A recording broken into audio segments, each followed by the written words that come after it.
Halo teman-teman, perkenalkan nama saya Ervina Dini Puspita dari kelas 9I.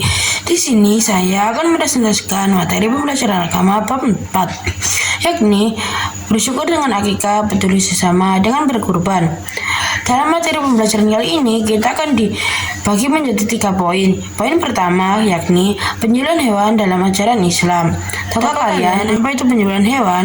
Penyembelihan adalah suatu proses pemutusan saluran pernafasan, saluran makanan, serta urat nadi yang terdapat pada leher hewan dengan menggunakan alat tajam selain gigi, kuku, dan tulang sesuai dengan ketentuan syariat Islam. Dalam ajaran Islam, penyembelihan harus dilakukan terhadap semua hewan yang halal untuk disembelih terlebih dahulu dengan cara yang benar sebelum dikonsumsi, kecuali ikan dan belalang tidak perlu disembelih terlebih dahulu. Sebagaimana firman Allah Subhanahu wa taala dalam Quran Surat Al-An'am ayat 121 yang menjelaskan bahwa semua daging hewan halal dikonsumsi apabila sebelumnya dilakukan penyembelihan sesuai dengan ketentuan syariat Islam. Adapun ketentuan penyembelihan hewan, ketentuan yang pertama yakni orang yang menyembelih dengan ketentuan pertama beragama Islam atau ahli kitab. Yang kedua, berakal, sehingga hasil penyembelihan orang gila atau orang yang mabuk adalah tidak sah. Yang ketiga, tamyiz, mampu membedakan mana yang salah dan mana yang benar. Yang keempat, menyembelih dengan sengaja dalam keadaan sadar. Yang kelima, menyebut nama Allah Subhanahu wa taala. Sebagaimana firman Allah Subhanahu wa taala dalam surat Al-An'am ayat 121, yakni larangan memakan hewan yang tidak disebut nama Allah Subhanahu wa taala saat disembelih karena perbuatan tersebut termasuk kefasikan. Ketentuan kedua yakni hewan yang akan disembelih dengan ketentuan. Yang pertama, dalam keadaan masih hidup. Sebagaimana firman Allah Subhanahu wa taala dalam Quran surat Al-Maidah ayat ketiga, yakni diharamkan dalam Islam yaitu bangkai, darah, daging babi, hewan yang disembelih atas nama selain Allah Subhanahu wa taala, dan hewan yang mati tercekik, terpukul, jatuh, tertanduk atau diterkam binatang buas kecuali yang disebat atau disembelih. Kedua, termasuk jenis hewan yang halal, baik dari segi zatnya maupun cara pemerolehannya. Ketentuan ketiga yakni alat yang digunakan untuk menyembelih. Yang pertama, tajam dan dapat melukai sehingga memudahkan hewan mati dan hewan tidak tersiksa dan tidak stres. Yang kedua, bukan terbuat dari tulang gigi atau kuku. Nabi Muhammad SAW bersabda dalam hadis bersabda, karena gigi termasuk tulang sedangkan gigi kuku merupakan alat penyembelihan yang dipakai penduduk Habsyah atau Ethiopia. Ketentuan yang keempat yakni proses penyembelihan dilakukan pada bagian leher dengan memutus tenggorokan atau saluran pernafasan, saluran makanan, 2 urat leher yang ada di tenggorokan. Adapun sunnah penyembelihan yakni 1. Mengasah alat untuk menyembelih setajam mungkin. Yang kedua, hewan yang disembelih dihadapkan ke arah kiblat, gulingkan ke sebelah kiri rusuknya untuk mempermudah penyembelihan. Yang kedua, menyembelih pada bagian pangkal leher hewan agar proses kematian hewan cepat. Yang keempat, yakni mempercepat proses penyembelihan agar hewan tidak tersiksa. Adapun makruh penyembelihan yakni 1. Menyembelih dengan alat tumpul. Yang kedua, menyembelih dari arah belakang leher. Yang ketiga, memukul hewan waktu menyembelih. Yang keempat, memutus lehernya, menggulingkannya hewan itu sampai benar-benar mati. Dan kita akan membahas bagaimana cara penyembelihan hewan. Yang pertama, secara tradisional, menggunakan alat sederhana seperti pisau, parang, pedang, dan sebagainya. Caranya, 1. Siapkan lubang penampungan darah. Kedua, hadapkan hewan yang akan disembelih ke arah kiblat. Lambung sebelah kirinya di bagian bawah. Yang ketiga, pegang kuat atau ikat kaki hewan yang akan disembelih. Yang keempat, letakkan leher hewan di atas penampungan darah yang sudah disiapkan. Yang kelima, berniat menyembelih dan membaca basmalah serta takbir. Dari An-Nasr Dia berkata, Nabi Muhammad berkurban dengan 2 domba putih bertanduk, menyembelih sendiri sambil menyebut nama Allah dan bertakbir. Yang keenam, arahkan alat penyembelihan pada leher hewan. Yang ketujuh, sembelihlah hewan hingga terputus tenggorokannya, saluran makanannya, dan urat lehernya. Kedua, secara mekanik, menggunakan mesin pemotong hewan. Caranya, 1. Pastikan bahwa mesin pemotong masih berfungsi dengan baik. Yang kedua, siapkan hewan yang akan disembelih di tempat pemotongan. Yang ketiga, operator mesin penyembelih berniat menyembelih dan membaca basmalah serta takbir. Yang keempat, hidupkan mesin pemotongan. Dan ada pula manfaat penyembelihan sesuai syariat. Yang pertama yakni daging sembelih halal untuk dikonsumsi. Yang kedua, daging lebih sehat dan layak konsumsi karena darah keluar sempurna. Yang ketiga, daging nampak segar, bergizi, dan tidak terkontaminasi. Yang keempat, menyembelih sesuai syariat berarti peduli kesehatan diri, keluarga, dan lingkungan. Dalam penyembelihan hewan dalam ajaran Islam ada pula hikmahnya. Hikmah yang pertama yakni melatih tanggung jawab dan kepedulian terhadap hewan serta makhluk hidup. Yang kedua, meningkatkan keimanan dengan menaati perintah Allah SWT. Mengurangi rasa sakit hewan karena sesuai ajaran Islam penuh kasih sayang. Yang keempat, menjaga kehalalan makanan agar daging yang dimakan halal dan berkah. Yang kelima, menjaga kebersihan lingkungan dari sisa darah dan kotoran. Yang keenam, menjamin kesehatan karena darah keluar sempurna sehingga daging lebih bersih dan sehat. Nah, sekarang kita telah masuk ke poin kedua dalam materi pembelajaran agama yang akan kita pelajari kali ini. Poin kedua adalah akikah dalam ajaran Islam. Tahukah kalian, akikah secara bahasa artinya memutus, melubangi, membelah, atau memotong. Akikah secara definisi adalah menyembelih kambing sebagai tanda syukur kepada Allah SWT atas lahirnya anak, baik laki-laki maupun perempuan.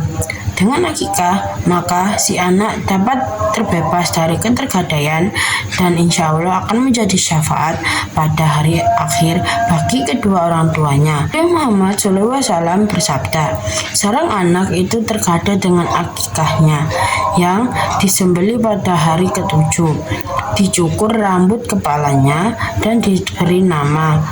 Hadis riwayat Ibnu Majah diriwayatkan dari Samurah. Hukum akikah yang paling masyhur atau terkenal yakni sunnah muakkad, yakni sunnah yang sangat dianjurkan. Akikah bertujuan untuk mewujudkan rasa syukur kepada Allah SWT atas kelahiran anak.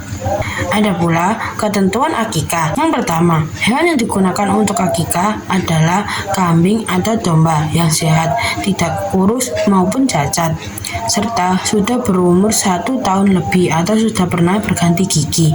Yang kedua, akikah dilakukan untuk bayi baru lahir, sebaiknya hari ke-7, boleh hari ke-14 atau ke-21. Akan tetapi apabila belum mampu, boleh dilakukan kapan saja saat sudah mampu, dan gugur jika bayi meninggal sebelum usia 7 hari. Yang ketiga, orang yang melaksanakan akikah adalah orang tua dari anak tersebut. Yang keempat, bayi laki-laki disunahkan 2 ekor kambing atau domba, sedangkan bayi perempuan 1 ekor kambing atau domba. Yang kelima, penyembelihan hewan akikah sama seperti penyembelihan hewan biasa, akan tetapi dengan niat sebagai bentuk rasa syukur karena telah dikaruniai seorang anak oleh Allah SWT. Yang keenam, sebaiknya daging akikah diberikan dalam kondisi yang sudah dimasak terlebih dahulu. Adapun hikmah akikah, yang pertama merupakan upaya pendekatan diri atau takarub kepada Allah SWT. Yang kedua, merupakan bentuk syukur atas lahirnya anak. Yang ketiga, merupakan tembusan bagi anak yang baru lahir, membebaskan dari ketergadaiannya dan akan menjadi syafaat pada hari akhir bagi kedua orang tuanya. Yang keempat, memperkuat tali silaturahmi dengan memperkenalkan nasab anak. Adapun manfaat akikah, yang pertama, melatih kepedulian sosial melalui sedekah daging akikah. Yang kedua, menghidupkan sunnah Nabi Muhammad SAW. Yang ketiga, mendoakan keselamatan dan kebaikan anak sejak dini. Yang keempat, menyebarkan kebahagiaan atas kelahiran anak. Yang kelima, mendapat keberkahan harta karena digunakan di jalan Allah SWT. Nah, terakhir, kita telah masuk dalam poin terakhir, yakni poin ketiga, kurban dalam ajaran Islam. Kurban berasal dari kata karoba yang berarti dekat. Dalam syariat Islam, kurban adalah ibadah dalam bentuk penyembelihan hewan tertentu atas dasar perintah Allah SWT. Kurban biasa disebut dengan al-udhiyah, menyembelih hewan pada waktu matahari naik di pagi hari, pada hari raya Idul Adha dan hari tasyrik, bentuk jamak dari al-adhai. Perintah untuk berkurban ada dalam surat Al-Kautsar ayat 1-3. Inna a'tainakal kautsar washolli lirabbika wanhar inna syani'aka huwal abtar. Yang artinya, sesungguhnya kami telah memberikan kepadamu nikmat yang banyak, maka dirikanlah sholat karena Tuhanmu dan berkurbanlah. Sesungguhnya orang-orang yang membenci kamu ialah orang yang terputus. Hukum pelaksanaan kurban adalah muakkad, sangat dianjurkan bagi orang yang mampu. Nabi Muhammad SAW menjelaskan bahwa terdapat 3 hal yang wajib bagi beliau dan tatawu atau sunnah bagi umatnya, yakni sholat witir, melaksanakan kurban, dan sholat duha.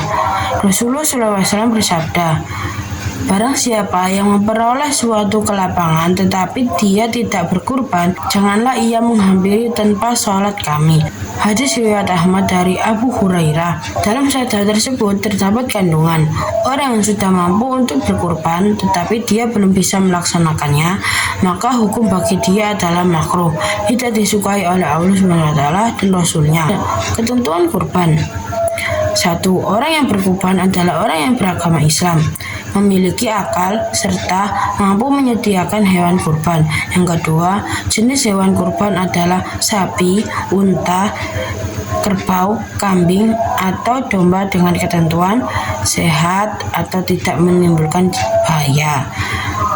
Lengkap organ tubuhnya, tanduknya tidak patah, mata tidak buta, kakinya tidak pincang, telinganya tidak cacat, badannya tidak kurus, telah berumur cukup, yakni unta 5 tahun atau lebih, sapi atau kerbau 2 tahun, kambing 2 tahun, domba atau biri-biri 1 tahun atau lebih dan telah berganti gigi. Ketiga, jumlah hewan dan orang yang berkurban. Adapun ketentuan jumlah hewan dan orang yang berkurban. Hewan unta, sapi, kerbau boleh untuk sebanyak 7 orang, sedangkan kambing dan domba hanya 1 orang. Ketiga, jumlah hewan dan orang yang berkurban.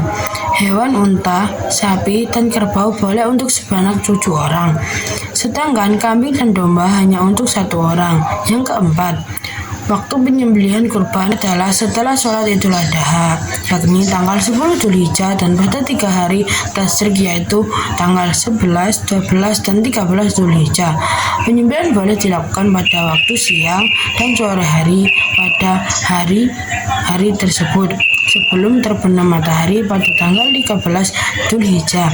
Yang kelima, disunahkan untuk menyembelih di lapangan dengan tujuan untuk memberitahukan dan mengajarkan pada kaum muslimin tata cara khutbah yang benar. Yang keenam, tata cara sama dengan penyembelihan hewan pada umumnya, namun hendaknya berniat untuk lebih mendekatkan diri kepada Allah SWT.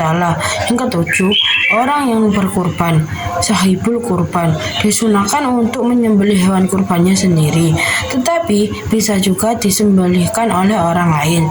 Yang ke-8, membaca doa ketika menyembelih hewan kurban. Allahumma minka wallaka wa an Muhammadin wa ummatihi bismillahi wallahu akbaru. Artinya, ya Allah, segala sesuatu berasal darimu dan hanya untukmu dan dari Nabi Muhammad dan umatnya. Dengan menyebut nama Allah, Allah Maha Besar. Yang ke-9, daging kurban dibagi kepada fakir miskin dalam keadaan masih mentah, dan orang yang berkurban boleh mengambil daging kurban maksimal sepertiganya. Adapun hikmah pelaksanaan kurban, yang pertama, lebih mendekatkan diri kepada Allah SWT. Yang kedua, membentuk sikap patuh dan taat kepada Allah SWT. Yang ketiga, melatih diri bersikap dermawan. Yang keempat, melatih diri lebih peduli kepada sesama. Yang kelima, menjauhkan dari sifat tamak, rakus, egois, dan sewenang-wenang. Sekian presentasi dari saya. Mohon maaf bila ada salah kata. Wassalamualaikum warahmatullahi wabarakatuh.